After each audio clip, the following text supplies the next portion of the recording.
ഒരു സ്ത്രീയെ അവളാക്കുന്നത് അവളുടെ ശരീരമാണെന്ന് ഞാൻ ധരിച്ചിരുന്നു. കാരണം ഒരു സ്ത്രീയെ തിരിച്ചറിയാൻ അവളുടെ ശരീരം കൊണ്ടാണല്ലോ സാധ്യമാവുക. പക്ഷെ അവളുടെ ശരീരം നഷ്ടപ്പെട്ടാൽ ആ ആത്മാവ് സ്ത്രീയാണോ പുരുഷനാണോ? കുറേയേറെ പ്രത്യേകതകളുള്ള ഒരു പെയിൻറ്റിങ് ഒരു രക്തദാഹിയായി മാറുന്നു. ആ പെയിൻറ്റിങ് ചെല്ലുന്നിടത്തെല്ലാം മരണം തീമഴ പോലെ പെയ്തിറങ്ങുന്നു. ഇതിനിടയിൽ അന്വേഷണ സംഘവും ചിത്രമോഷ്ടാക്കളും തമ്മിലുള്ള കള്ളനും പോലീസും കാണും.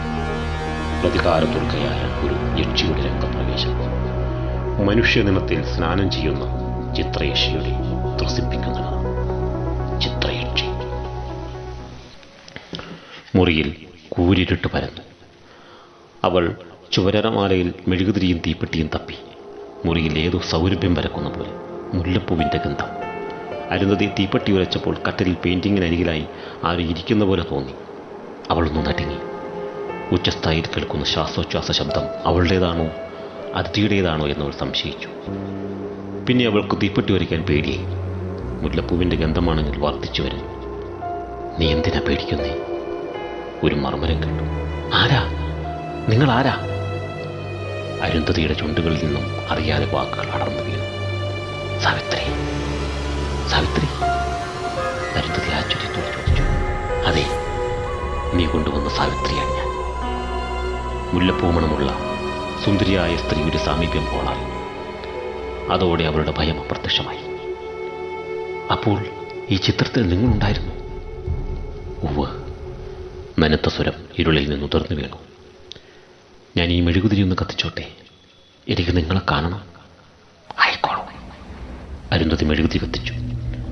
അതിൻ്റെ മഞ്ഞപ്രകാശത്തിൽ ചുവന്ന ബ്ലൗസും ചുവന്ന കരയുള്ള മുണ്ടും ധരിച്ച് മുടിയിൽ മുല്ലപ്പൂ ചൂടിയ സാവിത്രി അവൾ കണ്ടു. തൻ്റെ മുറി ദീപാലങ്കൃതമായ ഒരു കൂത്തമ്പലം പോലെയായോ എന്ന് തോന്നി അവൾക്ക്. സൗന്ദര്യത്തിന് മൂർത്തിരൂപമായിരുന്നു സാവിത്രി. സാവിത്രിയെ നോക്കിയിരിക്കെ അരുന്ധതി ചോദിച്ചു, ആരാണ് നിങ്ങൾ? യക്ഷിയാണ്. അത് കേട്ട് സാവിത്രി പൊട്ടിച്ചിരിച്ചു. അതിന് നീ മുമ്പ് യക്ഷി കണ്ടിട്ടുണ്ടോ? ഇല്ല. അരുന്ധതിയും ചിരിച്ചു. പക്ഷെ നീ എന്നെ യക്ഷി എന്ന് വിളിച്ചോളൂ. എല്ലാവരും എന്നെ യക്ഷി എന്ന് വിളിക്കട്ടെ. അതാണ് എനിക്കിഷ്ടം. ഒരു പ്രേതം, ഒരു ദുരാത്മാവ്, ഇങ്ങനെയൊന്നും കേൾക്കാൻ എനിക്കിഷ്ടമില്ല. ഒരു പെണ്ണായിരുന്നിട്ട് കൂടി സാവിത്രിയെ പ്രേമത്തോട് കെട്ടിപ്പിടിക്കാൻ അരുന്ധതിക്ക് തോന്നി. ഞാൻ നിങ്ങളെ ഒന്ന് കെട്ടിപ്പിടിച്ചോട്ടെ? അരുന്ധതി ചോദിച്ചു. സാവിത്രി അവളെ അല്പനിമിഷങ്ങൾ നോക്കിയിരുന്നു. പിന്നെ ഇരു കൈകൾ നീട്ടി അരുന്ധതി അവളുടെ മടിയിലിരുന്നു. ഒരു ഹിമതൽപ്പത്തിൽ ഇരിക്കുന്ന പോലെ അവൾ സാവിത്രിയുടെ മടുത്തിട്ടിരുന്നു. സാവിത്രി അവളെ പുണർന്നു.